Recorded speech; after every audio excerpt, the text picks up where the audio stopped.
Hello, Andrea. Hi, Gabriel. How you doing? I'm good. How are you? Good, good. Did you want me to share the slides for Richard, or do you have them there? I think it'd be better if you share them. Okay, I'll do that now. I'll get them ready. Oh, it says I cannot share while other participant is sharing. I know. Give me 1 second.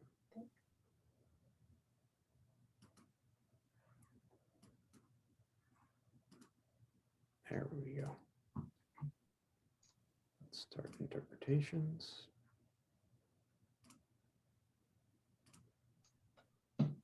You're a panelist. I don't see Richard online. You see the screen? Yes, perfectly. You see the slides? Okay, because all I see is myself.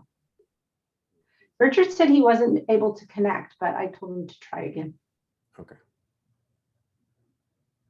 So we have about 3 minutes. Okay. Are the translations working now? Yes. Essentially, we exclusively had them for you, for publishers speaking in English to. Okay, thank you. And then there were changes to the agenda that, well, caused a little bit of an issue. But we have two interpreters from English to Spanish and 2 interpreters from English to Portuguese. It's the first time we do this, so. Yeah, it's learning. It's a bit of a learning process, but I think it's going okay. Give me 1 second.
Hello, Andrea. Would it be possible that he's logging in as Anthony? Oh, I saw him. Yep.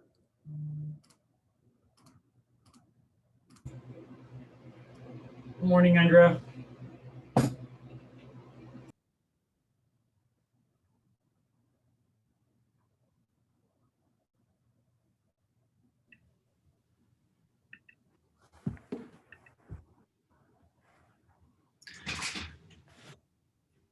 Hello there.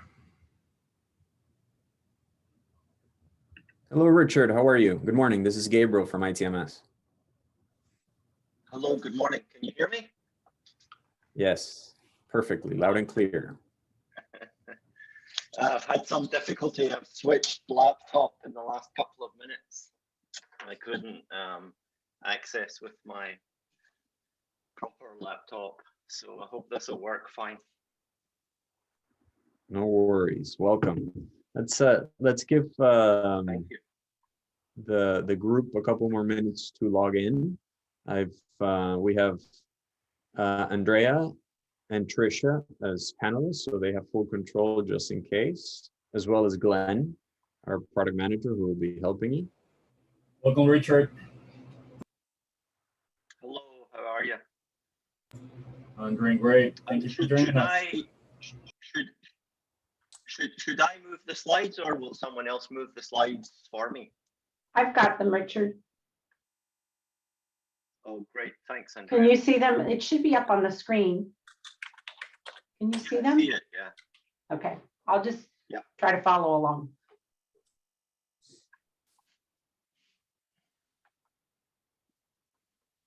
All right, I believe you can start in about 1 or 2 minutes. I'll make a quick introduction.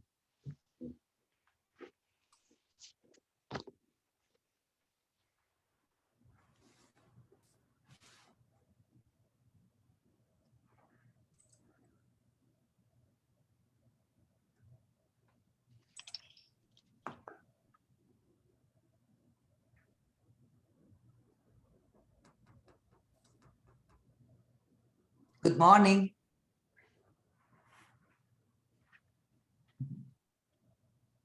Thank you for translating. You're welcome. My accent isn't a problem. I'm sorry. I hope my accent is not a problem. I don't. What is your accent?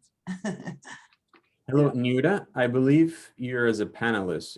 Would it be possible to accept A what? you right now? You are set up as a panelist. Oh, I will how the heck? resend you the link. Hmm. Give me 1 second. Okay.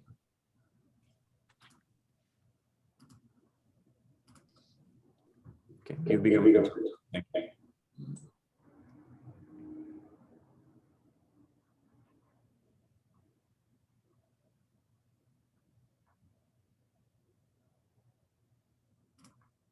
All right, so I believe we can begin. Bienvenidos. We have a presentation from Anna Reviews, and representing Anna Reviews is the president and editor-in-chief, Richard Gallagher, and supporting Richard will be Andrea Lopez, international manager for Anna Reviews, and you have the floor, Richard. Welcome. Thank you very much. Hola y bon dia. Hola y buenos dias. Hello, and from me, good morning from California. It's a privilege and a pleasure to talk with you this morning. There's a striking contrast between the physical distancing, even from our closest neighbors at the moment, and this discussion which stretches across the Americas. It kind of illustrates how small our world really is and how important it is to listen to one another and to work together towards achieving our shared hopes and to plan for the needs of future generations.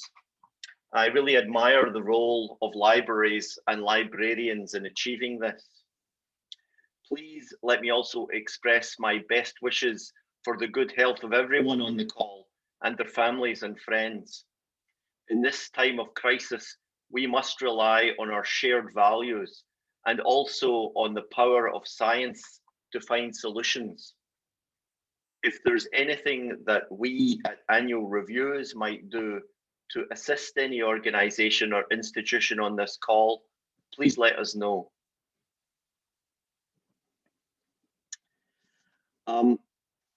Could you go to the next slide, please, Andrea? This slide is a summary of my remarks today. I hope to take about 30 minutes or a little less. I'll briefly describe my organization, the functions of reviews, what reviews do, how review topics and authors are selected, the impact of annual reviews and the journals that we publish, why I think annual reviews is of value to science in Latin America.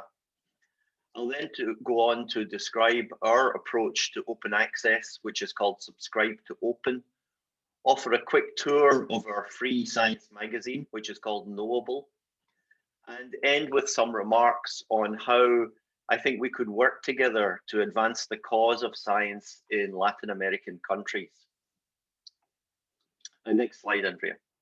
Thanks. Let me start by introducing annual reviews and tell you what we do and why we do it. We are specialists. We only publish review journals. We don't publish any primary research articles at all. We're run as a charity, not as a profit-making company.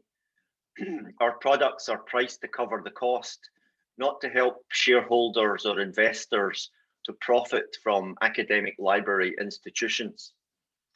The organization is run for scientists, by scientists, and it has been that way since we started in 1932. We're a small organization. We have just 90 members of staff, but we like to think of ourselves as small but mighty. Our finances are transparent. If you want to know what we earned and what we spent in any particular year, you can easily find out. We think of the librarians as our partners. We want to hear from you, we want to work with you, and I think that we share the same values. And as I mentioned, we also publish a magazine that's freely available to everyone called Knowable. It's not funded by library subscriptions, it's funded by grants from other funding agencies. All of this is summarized in our company mission, which is given at the bottom there. Annual Reviews is a non-profit publisher dedicated to synthesizing and integrating knowledge for the progress of science and the benefit of society.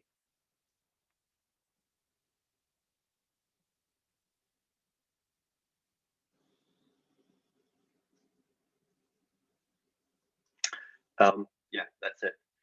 Let me describe the purpose of a review. As you all know, the vast majority of research articles are primary papers. They report on a small number of experiments in great detail, describing how the work was performed, presenting the data that was gathered, analyzing it, and interpreting it. These are the on-the-ground reports. Reviews, in contrast, provide a kind of bird's eye view of the findings of hundreds of papers. They present the landscape of science. And in doing so, they have four main purposes.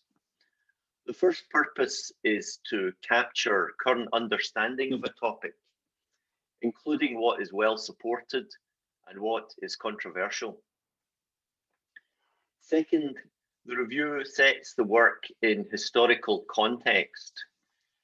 One has a much greater appreciation of a scientific field. In fact, I'd say of any subject at all, with a sense of its origins and how it developed through the different stages to get to the present day. Third, a review sets out what we don't know, describing the major questions that have not yet been answered helps to set the course for further study in upcoming years. And fourth, and I think importantly today, reviews lay out what research can contribute in terms of practical applications and general significance to society.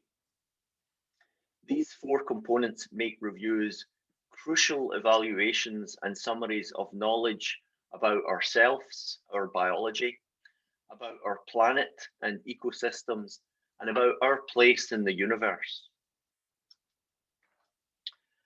Next slide, please, Andrea. I'd like to take you on a short walk through Annual Review's content, giving two examples. Let's start with COVID-19. Close to 100,000 primary research papers have been published on the pandemic already. Each one provides a small piece of the huge jigsaw, even though the results are sometimes contradictory. We at Annual Reviews are beginning to publish review articles that lay out the landscape of the pandemic and that will help to overcome COVID-19 and to identify and respond more quickly to future threats that we'll inevitably face. If you're interested in where new diseases come from, bats are linked to some of the most important infectious diseases of mankind, including infections that are now restricted to humans, such as mumps and measles. as well as infectious diseases like SARS-CoV-2. So an article on bats is very important to understanding how we can avoid future possible pandemic agents. Of course, we all need to be vaccinated, and that brings up logistical and equity issues associated with generating and delivering the billions of doses that are required to protect us against COVID. And we have many articles about vaccine development and indeed about vaccine shortages. This one on the history, impact, and prospects of for the future of current vaccine shortages. Next slide, please, Andrea. On another track, I've listed here some topics from annual reviews published over the last year that dig more deeply into Latin American science issues. These are from researchers in Mexico, Brazil, and Argentina. They provide examples of practical value, for instance, the one on demographic aging in Latin American populations. They provide articles of anthropological interest, such as the one on food production in ancient Amazonia. And they provide information that teaches us about the evolutionary and ecological history of your part of the world. Absolutely fascinating reviews, all of them. And a good example of how diverse annual reviews are. Thanks, Andrea. So how do we go about selecting topics and authors from annual reviews? These are all invited. People don't write reviews and submit them to us. Each of our 51 journals has a committee of 10 people, and every one of those 10 people is an expert in some aspect of the discipline. The 10 people meet once every year, always in person until this year. This year they get together online as we are doing today. And that committee spends a full day, sometimes 2 days, discussing their field and coming to a consensus on the important topics that should be covered in their annual reviews. They also decide who would be the right person to write the review on that topic. We then take those lists and invite the people that they've selected to contribute a review article. We are always asking leading researchers who have a busy schedule, lots of research commitments, and yet the acceptance rate is very high. Why is that? It's because it's considered to be an honor to be recognized by the research community for this task. And it's viewed as a service to the community to provide the best possible review. Perhaps in a small way, it also helps to secure the author's place in the history of science. Now, we give our authors a full year to write the article, and we provide them the best editorial services, including a dedicated copy editor and an illustrator. And then we peer review the articles before they're published.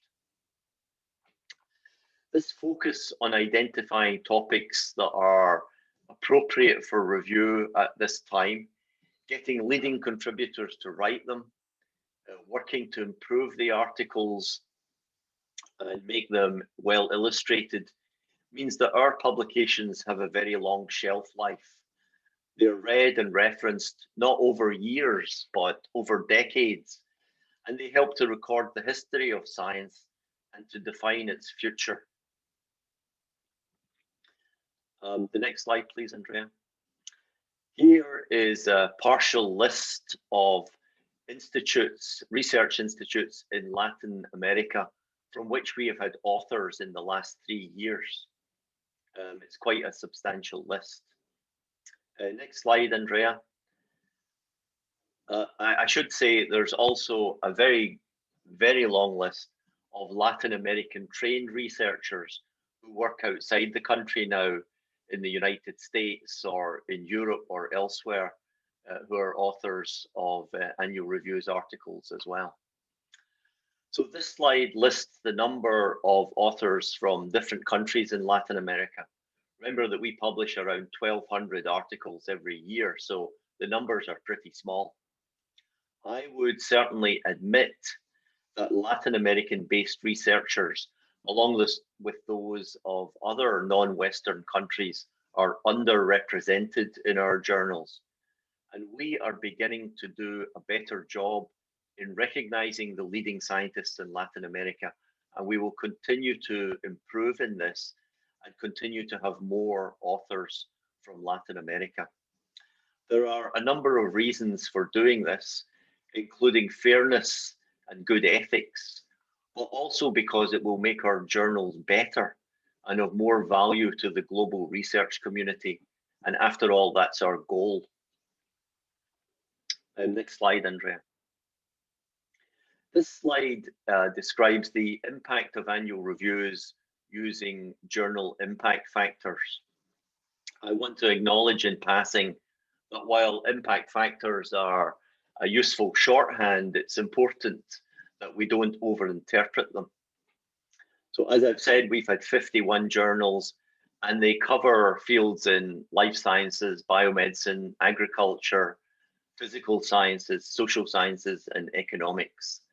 Really, science from A to Z.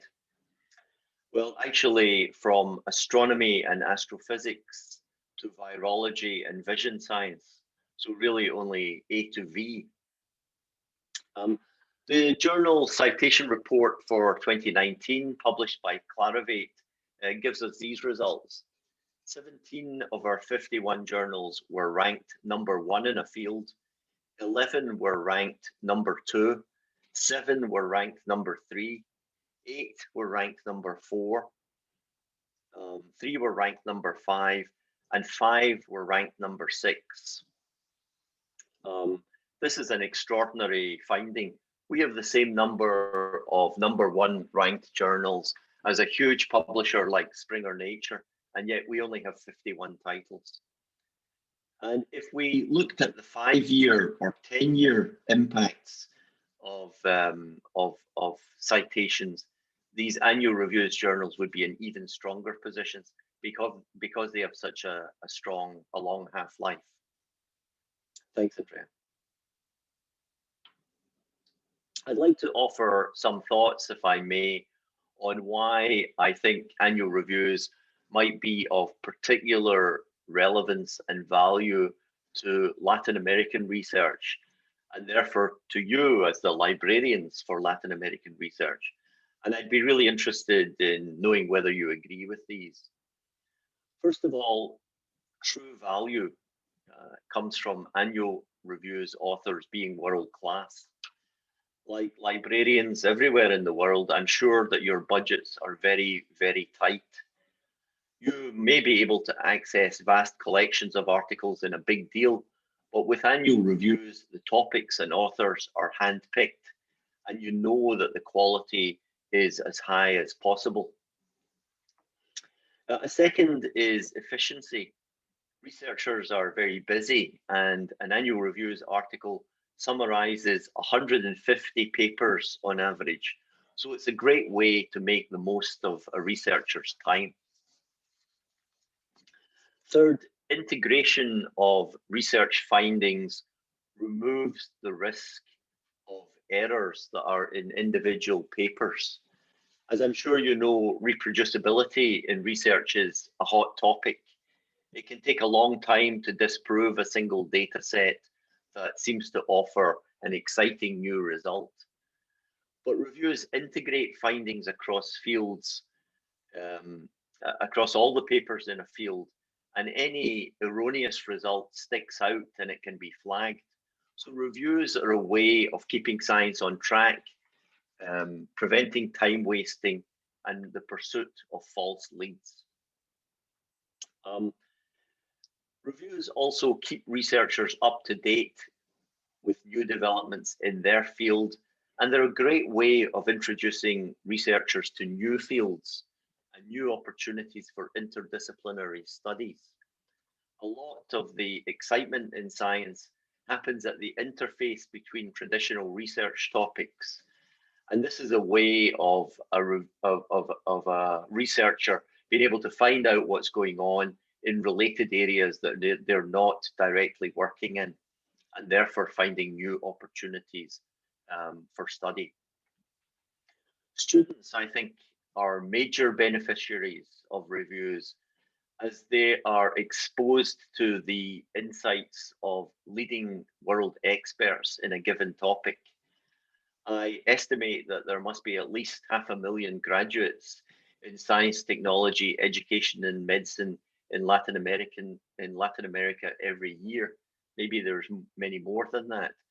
And giving them all access to annual reviews, I think, offers the possibility of great returns. Finally, if we can find a way to get reviews into the hands of science relevant audiences outside of academia, that could also be very powerful. It would be useful to public health agencies, to corporations, to entrepreneurs, to policymakers, to farmers, to medical doctors, to patients, and to many other groups to stay informed about research and to be able to apply the findings of research to their areas of interest and responsibility. We have some data on this. Could you go to the next slide, please, Andrea? In March of last year, at the beginning of the pandemic, annual reviews removed the paywall from all of our journals. This was to make it easier for staff and students at our subscribing institutions to access the content when they were working from home. But it was also an experiment in open access. And here's what happened.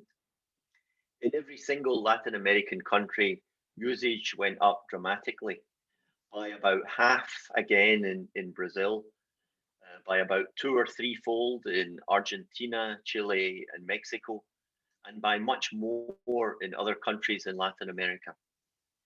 In some cases, really very, very massive amounts, 1700% in Paraguay, for instance. We couldn't keep this content open forever because we did it without the agreement of the subscribers, and we closed it at the end of June. But it really opened our eyes to the power of open access. Annual Reviews has been working on open access projects for a number of years now. And in 2020, we did move 5 journals to open access using the Subscribe to Open program that I will describe in a moment. And here's what happened with the usage of these journals in Latin America. I'll just take a second to talk you through this slide. The numbers along the bottom from 1 to 12 are the months of the year. 1 is January and 12 is December. And the numbers on the y-axis are the numbers of downloads from Latin American countries in thousands. So it goes from 0 to 8,000 downloads per month. The different colored lines are different years. So the baseline number is that blue number for 2017, where the open access journals were receiving about 1,000 downloads. And you can see that by March of this year, that same selection of journals is receiving 8,000 downloads. If you make it available, freely available, and if you make it searchable, then people in Latin American countries are very enthusiastic about accessing Annual Reviews content. I know that Latin America has been one of the pioneers in open access, and this graph provides further support for what we already know. If high quality content is discoverable, people will find it and they will make use of it. The next slide, please, Andrea. So we at Annual Reviews had some problems in finding a good approach to moving to open access.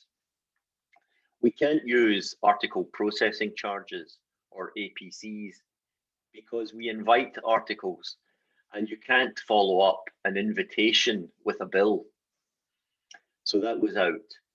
Read and publish doesn't work for us either, as it puts a huge burden on a small number of institutions that have many authors. They would be carrying a huge proportion of our costs. We did think about using philanthropy or funding agencies to support our open access, but it wasn't clear how that could be recurring revenue. So we settled on the idea of working with our existing customers to generate a solution. And the next slide shows that solution, which is subscribe to open. This is conceptually very simple. We ask that existing customers continue to subscribe. They want to have access to the content for their faculty and for their students, and we want them to continue to do so. If they do continue to do so, then new volumes are not just made available to the subscribers, but they're made available to everyone with no additional fees of any kind. For us, that means that we need all of our existing customers to subscribe, because annual reviews operates at very tight margins. If some institutions don't decide not to subscribe and so-called become so-called free riders, then that we would generate insufficient revenue to move to open access. And unfortunately, the paywall would have to be retained, restricting the usage to subscribing institutions. So the next slide, this slide now shows some of the features of subscribe to open. First of all, it's conceptually very simple. It's a straightforward way to achieve diamond open access. As I said, it's revenue neutral. There are no hidden costs here. It uses existing budgets, existing relationships, and existing infrastructure. You might think of it as an evolutionary approach. It applies equally to readers and authors all over the world. An author in a Latin American country wouldn't need to provide an additional APC to make their article open access. It would automatically be covered in the journal. It also applies to all disciplines, not just those well-funded disciplines in biomedicine, but disciplines as diverse as agricultural research or social sciences research or physical sciences research. Everyone is treated equally. It sets out a collaborative, rapid, and transparent conversion to open access, where a journal can completely flip in a single year. And that's what we did with the 5 journals that we moved in 2020. The next slide, please, Andrea. We are not alone in using this model called subscribe to open. Today, there are 9 publishers publishing 74 different journals. For annual reviews, we had 5 in 2020, and we've added another 3 for 2021.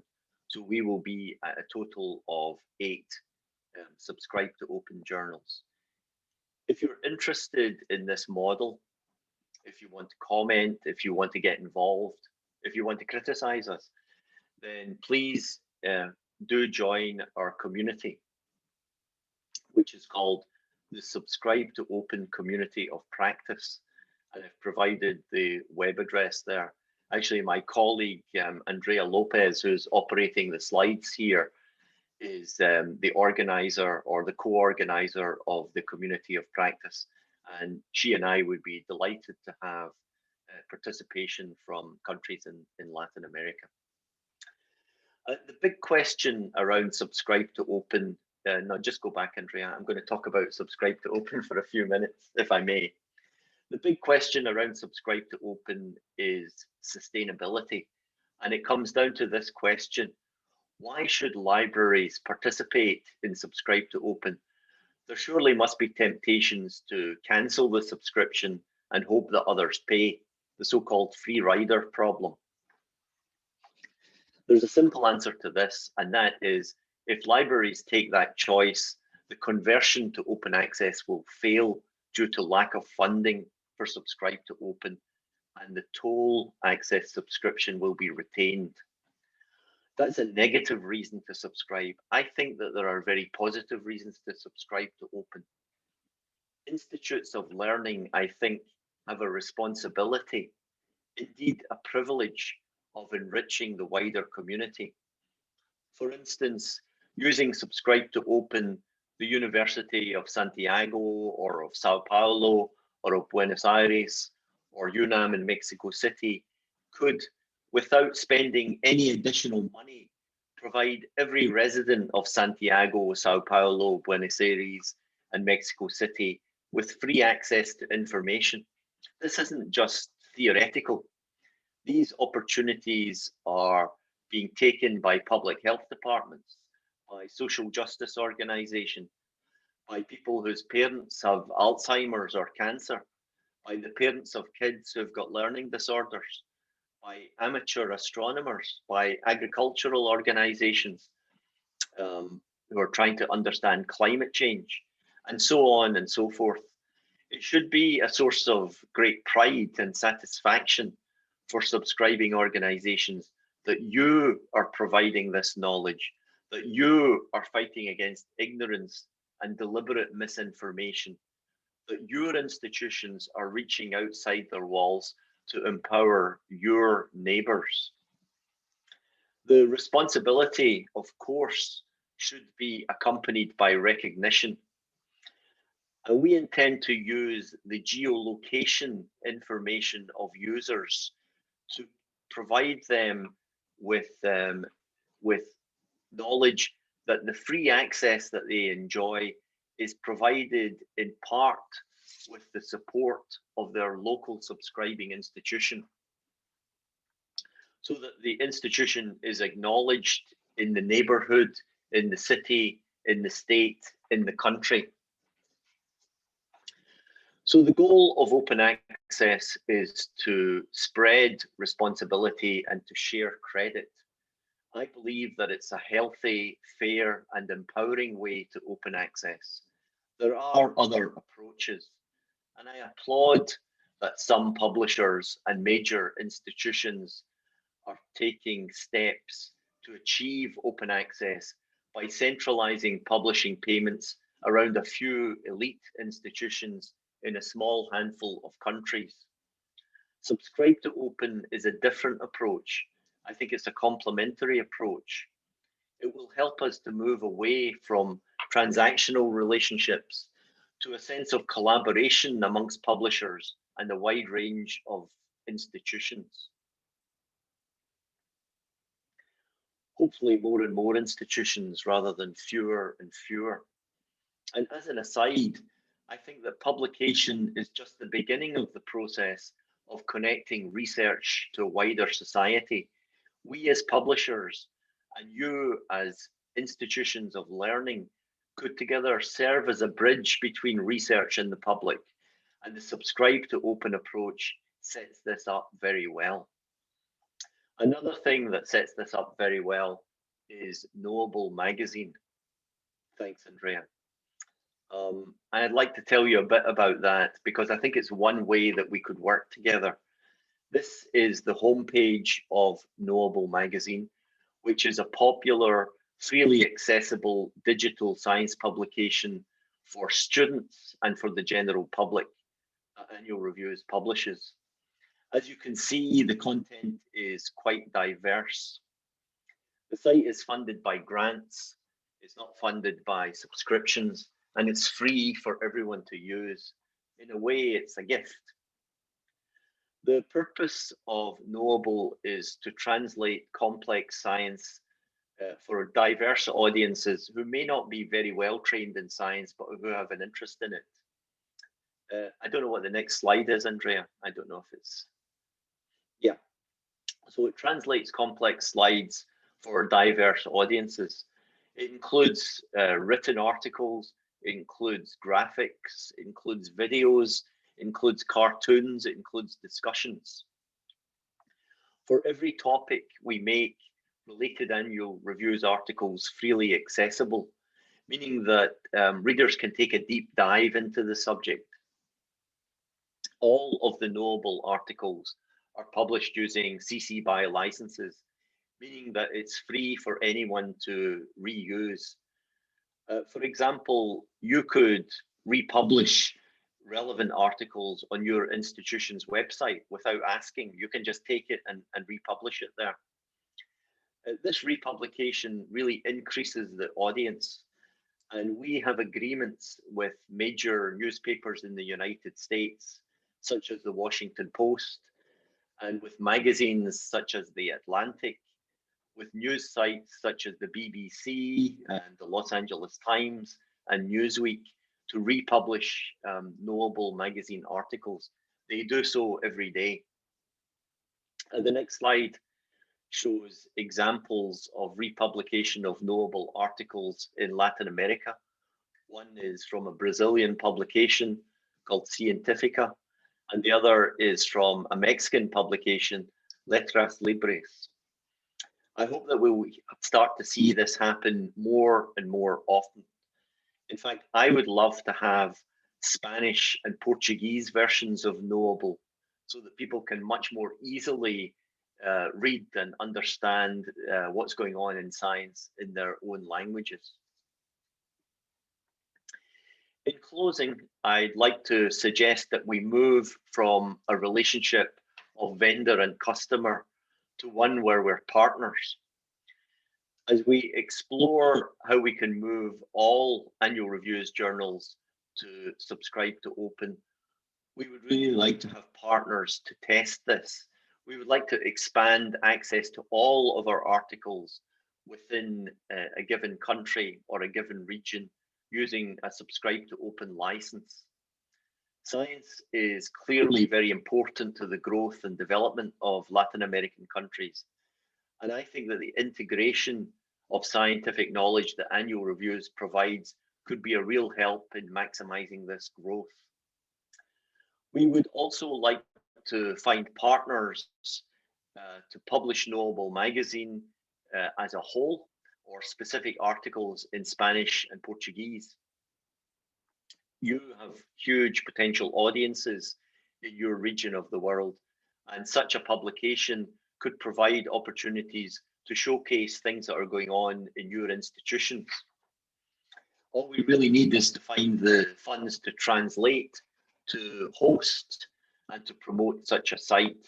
We wouldn't be looking to make any profit from it, just that we together cover the costs. So there's two ideas. I will stop there. Thank you very much for your time. It's been an honor to address you, and I would be delighted for anyone to contact me if you have any suggestions or questions or proposals. So gracias and obrigado. Thank you very much. And please stay healthy and stay safe. Richard, thank you very much for the presentation. Very interesting insight in regards to annual reviews and the content that it offers, as well as the organization itself. Why don't we have about, I'd say about 10 minutes in case we have any questions. We have Glenn on the line who can help us moderate these questions. Hey, Gabriel, also we have the booth, the annual reviews booth that you can all visit and download, all the documents and PDFs annual reviews has been, sharing with us about all this information Richard just presented on. Thank you, Glenn.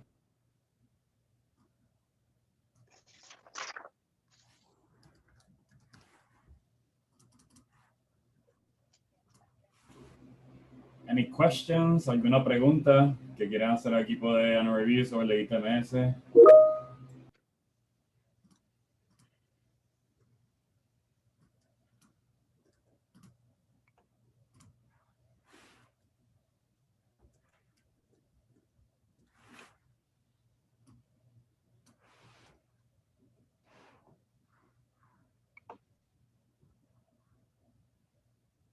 No questions?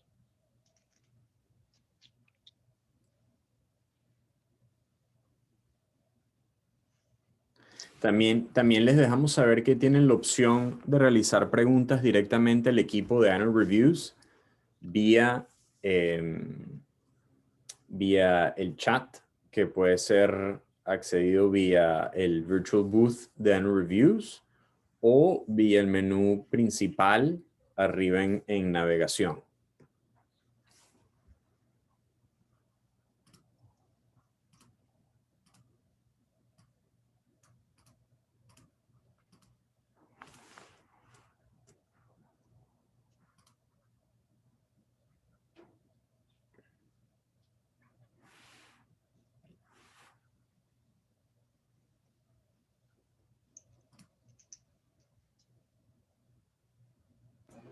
I have one question here. What type of articles does Annual Reviews receive for review? And also, why is there such a low percentage of participation for Colombia with only 22 researchers? As authors, you mean? Yes. You know, I think that I think I would have to say that there was not a focus on having authorship representative of the global research community, and we are taking steps to improve that. So, for instance, we've recently added editorial committee members from Mexico, from Argentina, and from Brazil to different journals. And those people are familiar with the top researchers in the countries of Latin America. And that's what we need. We need to know who is doing the great research here, who would be a good person to invite to write reviews. And I think that there's been a little bit of a blinkered approach historically to researchers that come from outside of North America and Europe. It's definitely something that we're interested in doing. And I think that you will see over the next 5 years substantial increase in representation of researchers from Colombia and other parts of Latin America, but also from Asian countries and African countries as well. You know, in some fields like environmental science, the priorities in different parts of the world are very different. And we want to capture the important science that's going on everywhere in order to give a full picture. So I would say we haven't done as well as we should have, and we will do better in future. And it's very important that we have a global view of science going forward.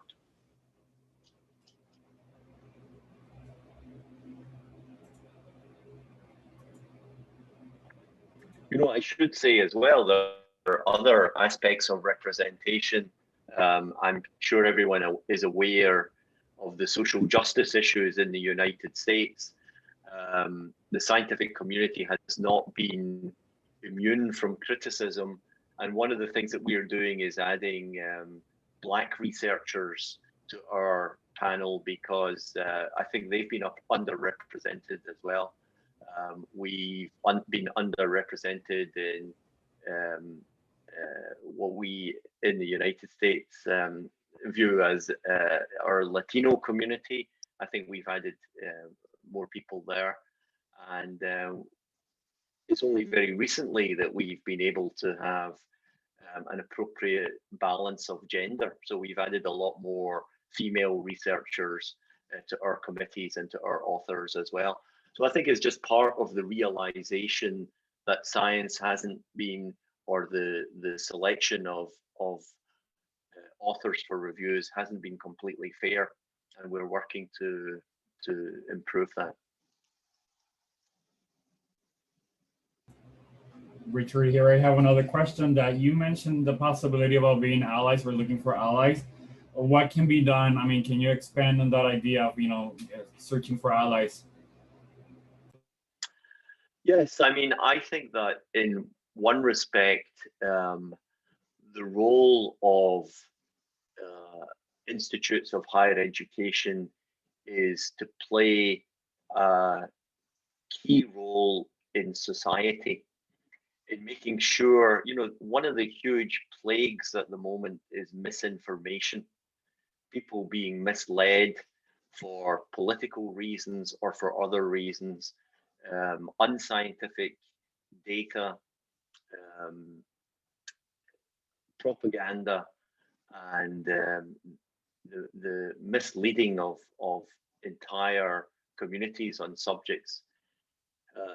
Institutes of higher education are a great source of, I won't use the word truth, but accurate information.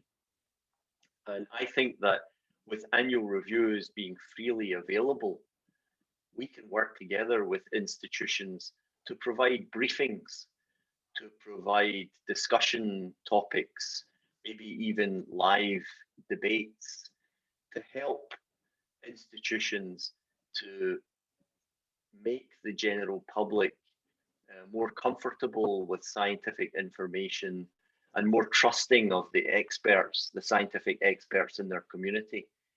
I think that's a role that scientific publishers need to play more. And I think it's a role that higher education institutions are very well placed to perform. And I think we should talk about how we could work together to do this. For instance, on the Knowable website, every month we have a discussion meeting. There's one next week, next Friday, and the topic is keys to successful aging. We're going to be talking to 3 scientists about what we understand about how to lead a satisfying old age, how to make sure that you exercise your brain and your body, how to ensure emotional well-being, and some new therapies that can help reverse the decline in cognitive function. So that's an example of where there's lots of interesting research going on. We need to bring it out to the wide general public, and we can try to do this on our own, and you can try to do it on your own, but I think working together we could be more powerful. Sorry to go on for so long. Thank you, Richard. And in a question also, what do you think Latin America has to do in order to achieve greater participation? Sorry, I missed that. What do I think? What has to do? Latin America has to do? Yes. To enjoy more participation in annual reviews, or to have a higher profile? No, we understand that we need to do better. I would not be unhappy if we got suggestions on topics and authors from people in Latin America. If there's a researcher or someone in your institute that's a really good researcher that's doing fantastic scientific research on any subject, you're welcome to send me an email and suggest it, and I'll make sure that it goes before the committee. I think we suffer from lack of awareness of what's going on in science in Latin America. That's our fault. It's not yours. We need to be more broad in our reading. I think another problem is that we need to build up stronger personal connections. I think that that's a good way of generating networks. So networks of information is a really positive way of going forward, and just more conversation, more having each other in mind when we think about what we want to cover.